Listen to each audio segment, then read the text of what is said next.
ஒரு எப்படின்னா ஆர்ஃபன்ஸ் எடுத்துகிட்டு போய் வளர்ப்பாங்க. பாய்ஸும் சரி கேர்ள்ஸும் சரி கிட்னாப் பண்ணி எடுத்துகிட்டு போய் தான் வளர்ப்பாங்க.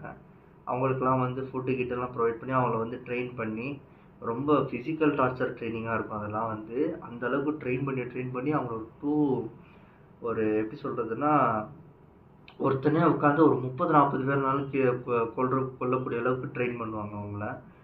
ட்ரெயின் பண்ணி அவங்கள வந்து என்ன பண்ணுவாங்கன்னா அந்த காலத்தில் வந்து கில்லர்ஸை வந்து 100 கோல்டு அப்படின்னு சொல்லி செல் பண்ணுவாங்களாம்.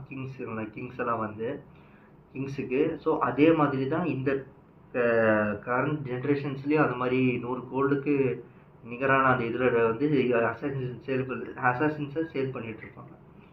ஸோ வந்து இந்த மாதிரி நடக்கிறத வந்து ஹீரோயின் ஒருத்தவங்க வந்து கண்டுபிடிப்பாங்க. ஜஸ்ட்டு அவங்க வந்து ஒரு கெஸ்ஸில் ஆக்சுவலாக அவங்க ஒரு ஃபாரன்சிக்கு, அதாவது இறந்து போனவங்க பாடியில் நார்மலாக இப்படியெல்லாம் வந்து கொலை பண்ணுறது இவங்களால தான் முடியுன்ற மாதிரி கண்டுபிடிப்பாங்க.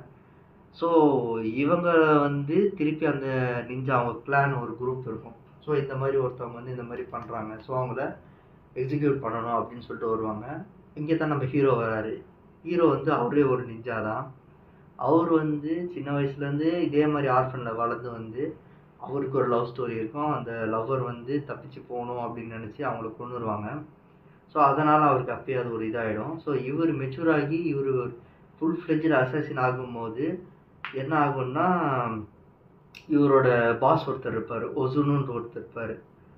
அவரோட ஆர்டர்ஸ் தான் இவர் கேட்கணும். ஸோ அந்த மனுஷன் வந்து ஒரு டாஸ்க் கொடுப்பாரு. இந்த மாதிரி இன்னொரு பொண்ணு தப்பிச்சு போகணுன்னு ட்ரை பண்ணா அவளை கொல்லுன்னு சொல்லிட்டு. ஸோ இவர் ஹீரோவுக்கு வந்து உடனே அவர் பாஸ்ட்டை ஞாபகம் வந்து அங்கே வந்து அவர் ஒசுனுவே வெட்டிடுவார். கண்ணை வெட்டிடுவார். இங்கேருந்து சரக்குன்னு ஒரு கண்ணு போயிடும். ஸோ அந்த டைமில் வந்து இவர் கொல்ல சொல்லிடுவார். அப்போது ஒரு சண்டையில் அப்படி இப்படின்னு தப்பிச்சு தண்ணியில் விழுந்து தப்பிச்சிடுவார். ஹீரோவோட இது என்னன்னா இந்த பொண்ணை காப்பாற்றணும். இந்த பொண்ணு மூலியமா இந்த பொண்ணை தேடிட்டு இருக்க ஒசுனுவை அவர் கொல்லணும். அதான் இது. ஸோ படம் சின்ன படம் தான், 2 ஹவர்ஸ்க்குள்ளே தான் இருக்கும் படம் சூப்பராக இருக்கும். ஆனால் மிஸ் பண்ணாமல் பாருங்கள், செம்மையாக இருக்கும். நல்லா பிளட்டியாக தான் இருக்கும் படம். சும்மா அப்படியே ரத்தம் தெரியும். அதே மாதிரி கை காலாக பீஸாக கையில் விழும். அந்த மாதிரி கொடூரமாக இருக்கும் படம். நல்லாயிருக்கும் படம். ஆனால் நீங்கள் அந்த நிஞ்சாஸ் எல்லாம் ஷேடோவில் மூவ் ஆவாங்க போய், அதெல்லாம் பார்த்தா வேறு லெவலில் இருக்கும்.